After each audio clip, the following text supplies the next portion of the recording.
After months of teasing, the Alpine sports car is gearing up to be shown in production form.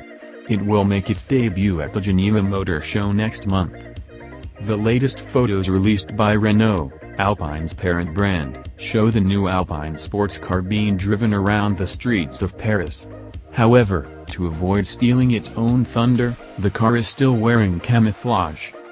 The new Alpine is also expected to feature a turbocharged 1.6 or 1.8-liter petrol engine, similar to that of the Renault Clio RS hot hatchback.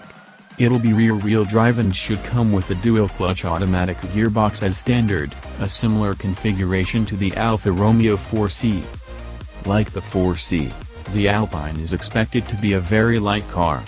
This explains why its 0 to 62 miles per hour time is fractionally quicker than that of the Porsche 718 Cayman S, which has a larger 2.5-liter turbocharged petrol engine.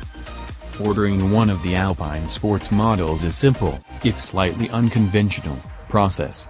First, download the Alpine app for your phone, then select your preferred number of the initial 1955 Premier Edition models offered. Your number will be unique to the car and will appear etched on a plaque inside when it's delivered in late 2017.